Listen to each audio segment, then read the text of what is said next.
ಒಂದಾಗೋದಕ್ಕ ಈ ಪ್ಲಾನು?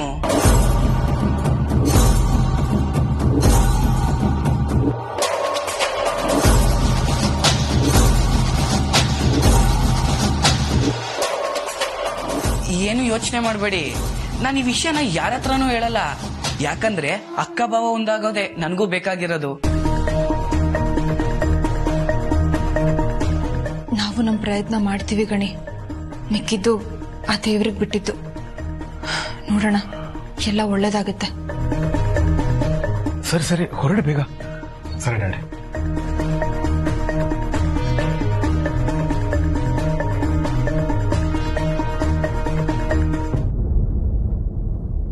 ಯಾರೇ ಆಗ್ಲಿ ತಂದೆ ಆರೋಗ್ಯದ ವಿಚಾರದಲ್ಲಿ ಸುಳ್ಳು ಹೇಳಲ್ಲ. ನೀನು ಹೋಗ್ತಿರೋ ಉದ್ದೇಶನೂ ಸರಿಯಾಗೇ ಇದೆ. ಆದ್ರೆ ಮತ್ತೆ ನೀನು ಹಳ್ಳಿಗೆ ಹೋದ್ಮೇಲೆ ಎಲ್ಲಿ ನಿನ್ನ ಮನಸ್ಸು ಬದಲಾಯಿಸ್ಬಿಡ್ತೀಯೋ ಅಂತ ಆತಂಕ. ಈಗೇನು, ನಾನು ಹೋಗೋದ್ ಬೇಡ್ವಾ? ಬುದ್ಧಿಯವ್ರಿಗೆ ಹುಷಾರಿಲ್ಲ ಅಂದಮೇಲೆ ನಿನ್ನ ಹೋಗ್ಬೇಡ ಅನ್ನೋದಕ್ಕೂ ನನಗೆ ಮನ್ಸಾಗ್ತಾ ಇಲ್ಲ. ಹೋಗು, ಆದ್ರೆ ಯಾವ ವಿಷಯಕ್ಕೂ ತಲೆ ಕೆಡಿಸ್ಕೋಬೇಡ. ನಿನ್ ಪಾಡಿಗೆ ನೀನಿರು.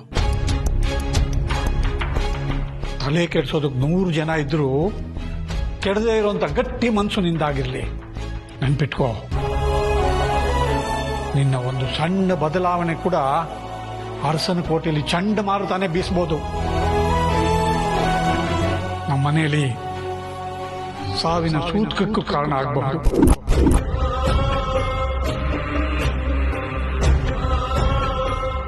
ಅಪ್ಪನಾಗಿ ಎಚ್ಚರಿಸೋದು ನನ್ನ ಕರ್ತವ್ಯ. ಮಗಳಾಗಿ ನೀನು ಹೇಗೆ ನಡ್ಕೋತೀಯ ಅನ್ನೋದು ನಿನಗೆ ಬಿಟ್ಟಿತ್ತು.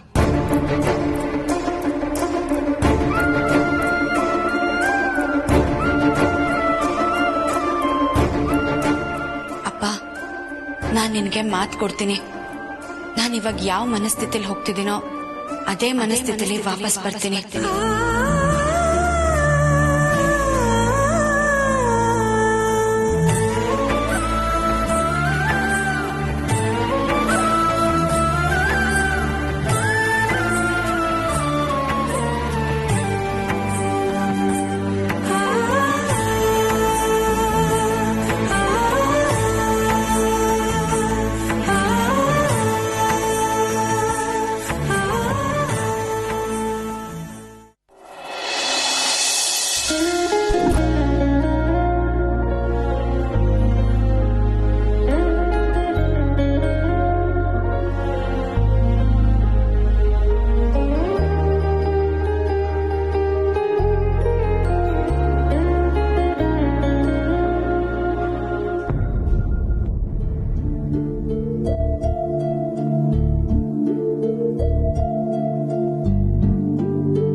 ಹೇಗಿದ್ದೀರಾ? ನಾನ್ ಚೆನ್ನಾಗಿದ್ದೀನಪ್ಪ, ನೀನ್ ಹೇಗಿದ್ಯಾ?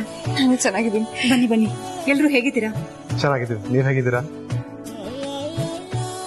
ಹಾ, ಚೆನ್ನಾಗಿದ್ದೀನಿ. ಹಬ್ಬದ ದಿನ ಬಂದಿದ್ದು ತುಂಬಾ ಸಂತೋಷ ಆಗ್ತದೆ. ದಿನ ದೀಪ ಹಚ್ಚೋದೇ ಬೇರೆ, ದೀಪಾವಳಿ ಹಬ್ಬದ ದಿನ ದೀಪ ಹಚ್ಚೋದೇ ಬೇರೆ. ಬೆಳಕು ಒಂದೇ ಆದ್ರೂ ಭಾವ ಬೇರೆ ಇರತ್ತೆ. ಮಾವ ಫೋನ್ ಮಾಡಿ ನಿಮ್ಮೆಲ್ರೂ ಕರಿಬೇಕು ಅಂತಿದ್ರು, ಆದ್ರೆ ಅಲ್ಲೂ ಹಬ್ಬ ಇರತ್ತಲ್ಲ, ಅದಕ್ಕೆ ಸುಮ್ಮನೆ ಆಗ್ಬಿಟ್ರು.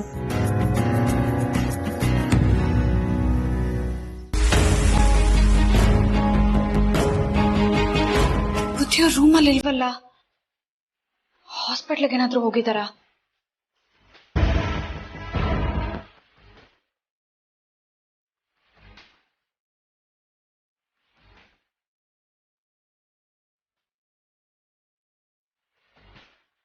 ಪಾರ್ವತಿ, ಎಲ್ಲಿ ಹೋಗಿದ್ಯಮ್ಮ? ಬುದ್ಧಿಯವ್ರ ರೂಮಲ್ಲಿಲ್ಲ, ಆಸ್ಪತ್ರೆಗೆ ಹೋಗಿದಾರಾ?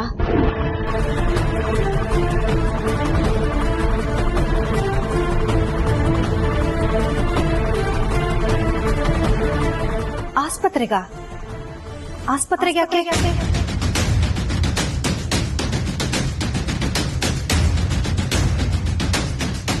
ಅಲ್ಲ, ಅವ್ರ ಮೈಗೆ ಹುಷಾರಿರ್ಲಿಲ್ವಲ್ಲ, ಅದಕ್ಕೆ ಕೇಳ್ದೆ. ಮಾವಂಗ್ ಹುಷಾರಿಲ್ವಾ? ಯಾರಮ್ಮ ಹೇಳಿದ್ದು?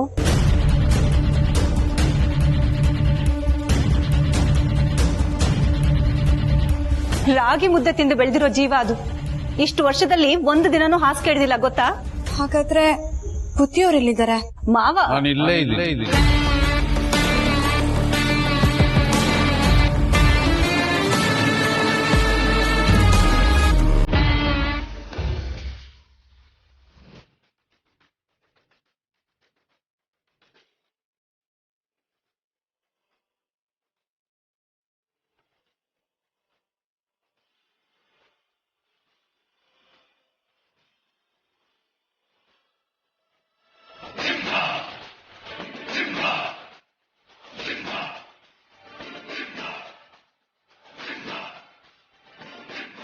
ಮಗಳೇ, ಏನಮ್ಮ ಇದು ಆಶ್ಚರ್ಯ? ಒಂದ್ ಮಾತು ಹೇಳಲಿಲ್ಲ. ಯಾವಾಗ ಬಂದೆ ನೀನು? ಹೇಗಿದೆ ಬಂಗಾರಿ? ಚೆನ್ನಾಗಿದ್ದೀನಪ್ಪ.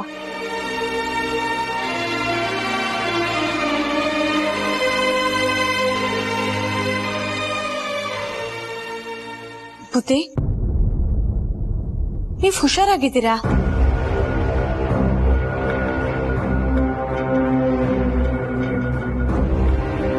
ನನಗೇನಾಗಿದೆ? ಗುಂಡ್ಕಲ್ಲಿದ್ದ ಹಾಗಿದ್ದೀನಿ.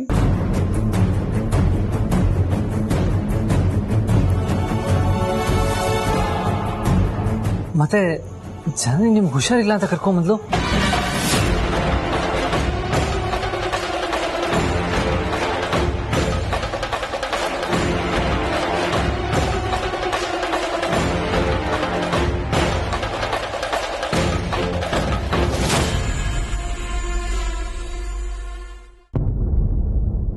ಯಾಕೆ ಮಗಳೇ, ಸುಳ್ಳು ಹೇಳ್ದೇನೋ?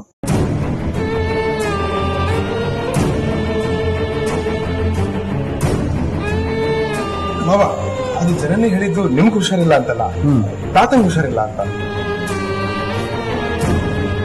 ಅಪ್ಪಂಗ್ ಹುಷಾರಿಲ್ವಂತ. ಅವ್ರಿಗೇನಾಗಿದೆ? ರಾತ್ರಿ ಚೆನ್ನಾಗೇ ಇದ್ರು.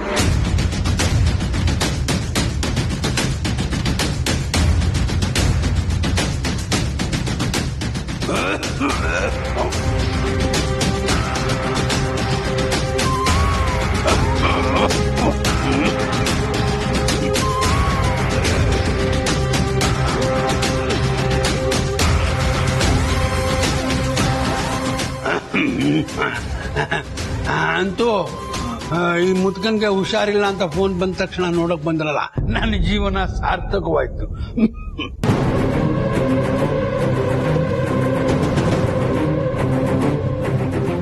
ಏನಪ್ಪ, ಏನಾಯ್ತು ನಿನ್ಗೆ?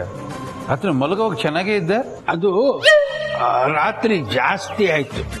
ಏನು ಟಾನಿಕಾ? ಇಲ್ಲಪ್ಪ, ಊಟ. ಅದಕ್ಕೆ ಕಮ್ಮಿ ಮಾಡ್ಕೋ ಬಾಯಿ ಚಪ್ಪಲನ. Jankamma, doctor phone. ಬೇಡ ಬೇಡ, ಈಗ ತಾನೆ ಡಾಕ್ಟರ್ ಹತ್ರನೇ ಹೋಗ್ಬಿಟ್ಟು ಬಂದಿದ್ದೀನಿ. ಔಷಧಿ ಕೊಟ್ಟಿದ್ದಾರೆ, ಸುಧಾರಿಸ್ಕೊತಾ ಇದ್ದೀನಿ. ನೋಡ ಜಂಡದಿ ಬಾಮ್ಮ, ಇದು ಬಾರೋ. ಹೇಗಿದ್ದೀರಾ? ಹೇಗಿದ್ದೀರಾ? ಒಳ್ಳೇದಾಗ್ಲಿ ಒಳ್ಳೇದಾಗ್ಲಿ. ಬಾ ನೋಡಿ.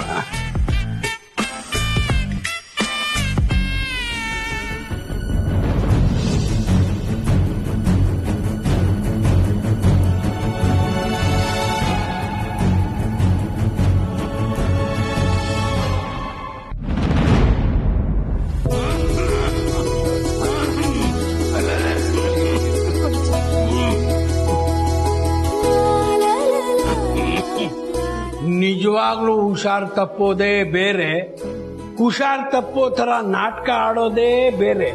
ಅದು ನಿಮ್ಮ ಅಪ್ಪನ ಮುಂದೆನಾ? ಕಷ್ಟ ಕಷ್ಟ ಕಷ್ಟ.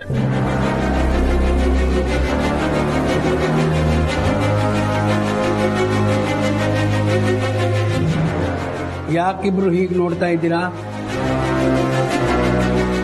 ನಿಮ್ಮ ಮನಸ್ಸಲ್ಲಿ ಏನು ಓಡ್ತಾ ಇದೆ ಅಂತ ನನಗೆ ಅರ್ಥ ಆಗ್ತಾ ಇದೆ. ನೀವಿಬ್ರು ತಾತನ್ಗೆ ಹುಷಾರಿಲ್ಲ ಅಂತ ಸುಳ್ಳು ಹೇಳಿ ಇಲ್ಲಿ ಬಂದಿದ್ದೀರ. ನಾನು ಅದೇ ತರ ಆಕ್ಟ್ ಮಾಡದೆ ಅಂತ ಆಶ್ಚರ್ಯ ಆಗ್ತಾ ಇದೆಯಲ್ಲ, ಹೇಗೆ ಅಂತ? ನೀವು ವೀರನ್ ಹತ್ರ ಸುಳ್ಳು ಹೇಳಿದ್ದನ್ನ ನಾನು ಕೇಳಿಸ್ಕೊಂಡೆ.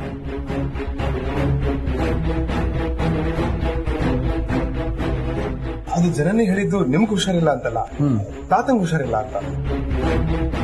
ಅಪ್ಪನ್ಗ ಅವ್ರಿಗೇನಾಗಿದೆ? ರಾತ್ರಿ ಚೆನ್ನಾಗೇ ಇದ್ರು.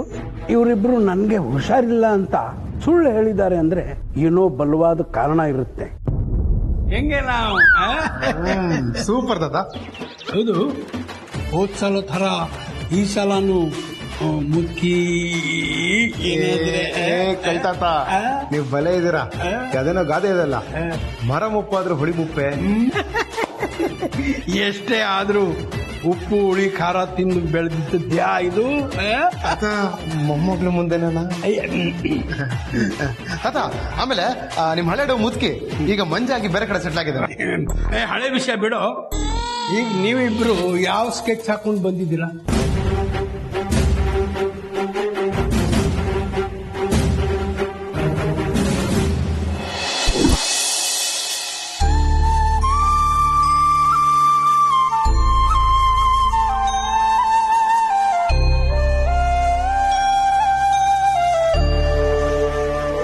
ಊರಿಂದ ಅಜ್ಜಯ್ಯ ಫೋನ್ ಮಾಡಿದ್ರು.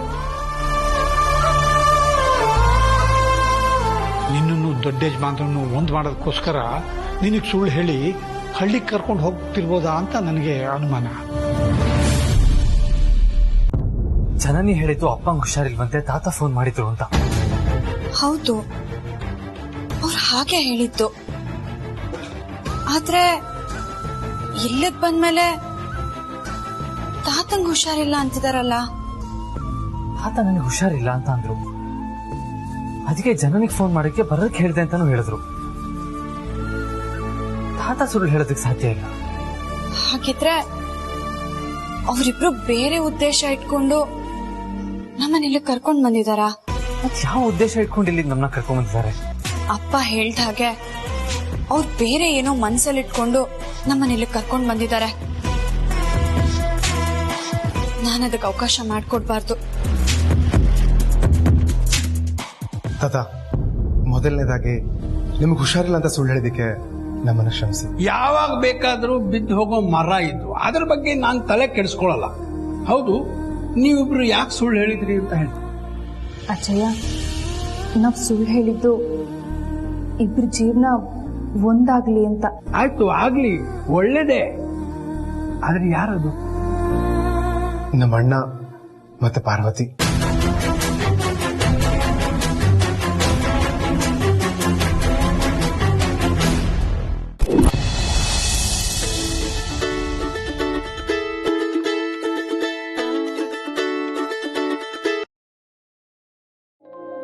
ಹಲೋ, ಹ್ಯಾಪಿ ದಿವಾಳಿ.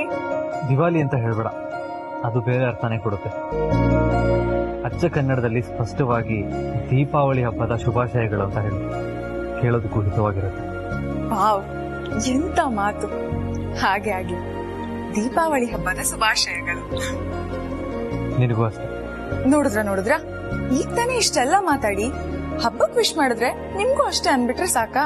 ಅಷ್ಟೇ ತಾನೇ ಹೇಳೋದು. ಹಾಗಲ್ಲ, ಸ್ವಲ್ಪ ಪ್ರೀತಿಯಿಂದ, ಸಲಿಗೆಯಿಂದ, ಖುಷಿಯಿಂದ ಹೇಳ್ಬಾರ್ದಾ? ಸರಿ, ಹೋಗ್ಲಿ ಬಿಡಿ. ನೀವಂತೂ ಬದ್ಲಾಗಲ್ಲ. ನಮ್ಮಿಬ್ರು ಮದ್ವೆ ಆದ್ಮೇಲೆ ಖಂಡಿತ ನಾನು ನಿಮ್ಮನ್ನ ಬದಲಾಯಿಸ್ತೀನಿ. ಈ ದೀಪಾವಳಿ ನನಗೆ ತುಂಬಾನೇ ವಿಶೇಷ. ಯಾಕೆ ಹೇಳಿ? ಯಾಕೆ? ನೀವು ನನ್ನ ಜೀವನದಲ್ಲಿ ಬಂದ್ಮೇಲೆ ಮೊದಲನೇ ಹಬ್ಬ ಇದು. ನೀವು ನನ್ನ ಅರಸನ ಕೋಟೆಗೆ ಬರಕ್ ಹೇಳ್ಬೋದು. ಇವತ್ತು ಅತ್ತೆ ನನಗೆ ಅರಸನ ಕೋಟೆಗೆ ಬರಕ್ ಹೇಳ್ಬೋದು. ನಾನ್ ನಿಮ್ಗೆ ಎಣ್ಣೆ ಸ್ನಾನ ಮಾಡಿಸ್ಬೋದು. ಸಾರಿ, ನಾವ್ಯಾರು ಅಲ್ಲಿಲ್ಲ. ಹೌದಾ? ಮತ್ತೆಲ್ಲಿದ್ದೀರಾ? ಜನನಿಯವ್ರ ಊರಲ್ಲಿದ್ದೀವಿ. ಅವ್ರ ತಾತಂಗೆ ಸ್ವಲ್ಪ ಹುಷಾರಿರ್ಲಿಲ್ಲ, ನೋಡ್ಕೊಂಡು ಹೋಗೋಣ ಅಂತ ಬಂದಿದ್ದೀವಿ. I am really sorry. ತಾತ ಈಗ ಹೇಗಿದ್ದಾರೆ? ಪರವಾಗಿಲ್ಲ, ಇವಾಗ ಸುಧಾರಿಸ್ಕೊಳ್ತಾ ಇದ್ದಾರೆ. ಓಕೆ, ಯಾರ್ಯಾರು ಹೋಗಿದ್ದೀರಾ? ನಾನು, ಪ್ರೀತು, ಜನನಿ,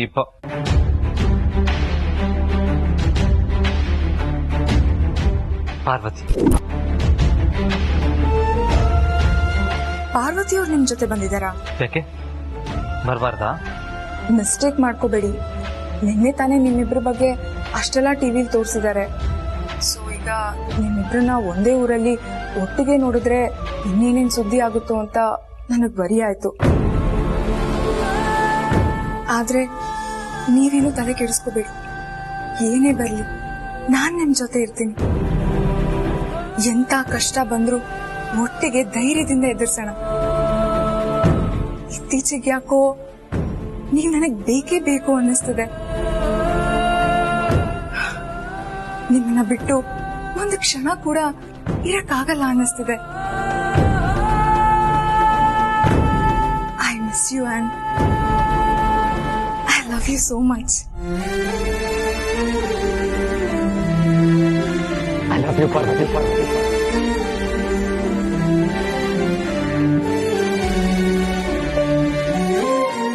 ಹಲೋ, ಎಲ್ ಕಳ್ದು ಹೋದ್ರಿ? ಎಲ್ಲೂ ಇಲ್ಲ. ಮತ್ತೆ ನಾನು ಹೇಳಿದ ಮಾತಿಗೆ ಏನು ರಿಯಾಕ್ಟೇ ಮಾಡಿಲ್ಲ. ಅರ್ಥ ಆಯ್ತು ಬಿಡಿ. ಮೌನಂ ಸಮ್ಮತಿ ಲಕ್ಷಣ, ಹೌದು ತಾನೆ? ಸರಿ, ಹೋಗ್ಲಿ ಬಿಡಿ. ನೀವು ಮೊದ್ಲಿಂದಾನು ಹೀಗೆ ಇರೋದಲ್ವಾ? ಜನನಿಯವ್ರ ನಂಬರ್ ಕೊಡಿ. ಚೆನ್ನಾಗಿದ್ದ? ಗಾಬರಿ ಆಗ್ಬೇಡಿ, ನಿಮ್ ಬಗ್ಗೆ ಕಂಪ್ಲೇಂಟ್ ಹೇಳೋದಕ್ಕಲ್ಲ. ಅವ್ರ ಜೊತೆ ಮಾತಾಡ್ಬೇಕು ಅಂತ ಅನ್ನಿಸ್ತು, ಹಾಗಾಗಿ ಕೇಳ್ದೆ. ಹೇಗಿದ್ರು ನಾಳೆ ದಿನ ನಾವಿಬ್ರು ಒಂದೇ ಮನೇಲಿರೋದಲ್ವಾ? ಈಗಿಂದಾನೇ ಮಾತಾಡ್ತಿದ್ರೆ ಒಳ್ಳೆ ಬಾಂಡಿಂಗ್ ಇರುತ್ತೆ ಅಂತ ಅಷ್ಟೇ. ಸರಿ, ಫಾರ್ವರ್ಡ್ ಮಾಡ್ತೀನಿ. ಸರಿ, thank you so much. Okay, ಬಾಯ್.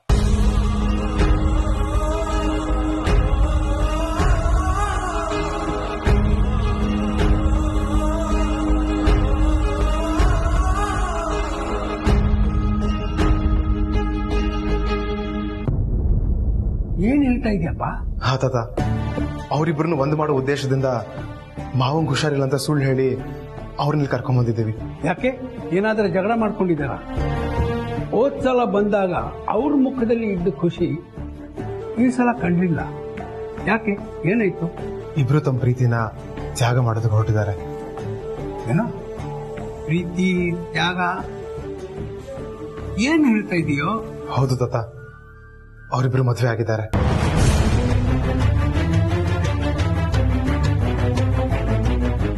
ಅವರಿಬ್ರು ಪ್ರೀತಿ ಮಾಡ್ತಿರೋ ವಿಷಯ ನನಗೆ ಗೊತ್ತಿತ್ತು, ಆದರೆ ಮದುವೆ ಆಗಿರೋ ವಿಷಯ ನನಗೆ ಗೊತ್ತಿರ್ಲಿಲ್ವಲ್ಲ. ಅವರಿಬ್ರು ಪ್ರೀತಿ ಮಾಡ್ತಾ ಇದ್ದಿದ್ದು ನಿಮಗ್ ಗೊತ್ತಿತ್ತಾ? ನಿಮ್ ಹತ್ರ ಏನಾದ್ರು ಹೇಳ್ಕೊಂಡಿದ್ರಾ? ಇಲ್ಲ, ನಿಮ್ಮಿಬ್ರನ್ನ ಒಂದ್ ಮಾಡಕ್ಕೆ ಅಂತ ಇಲ್ಲಿ ಬಂದು ಅವರು ಗಂಡ ಹೆಂಡತಿ ತರ ನಾಕಾಡಿದ್ರಲ್ಲ, ಆವಾಗ್ಲೇ ನನ್ಗೆ ಗೊತ್ತಾಯ್ತು ಅವರಿಬ್ರು ಪ್ರೀತಿಸ್ತಾ ಇದ್ದಾರೆ ಅಂತ.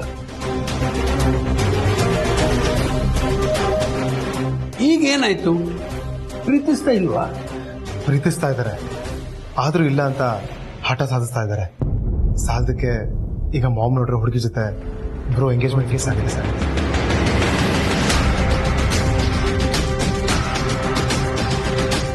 ಪಾರ್ವತಿ ಮೇಲೆ ಕೋಪದಿಂದ ಅವನು ಅದಕ್ಕೆ ಒಪ್ಕೊಂಡಿದ್ದಾನೆ.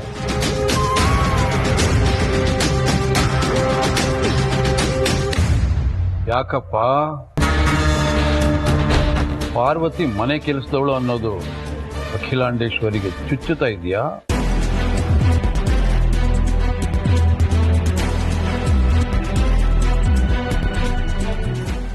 ಅದಕ್ಕೆ ನನ್ನ ಮಗನ ಜೀವನದಿಂದ ದೂರ ಇರಬೇಕು ಅಂತ ಆ ಪಾಪದ ಹುಡುಗಿಗೆ ಬೆದರಿಕೆ ಹಾಕಿ ಒತ್ತಡ ಹೇರಿರ್ಬೇಕು. ಹಾಗಾಗಿ ಪಾರ್ವತಿ ತನ್ನ ಪವಿತ್ರವಾದ ಪ್ರೀತಿನ ತ್ಯಾಗ ಮಾಡಕ್ಕೆ ನಿರ್ಧಾರ ಮಾಡಿದ್ದಾರೆ. ಹೌದು ತಾನೇ?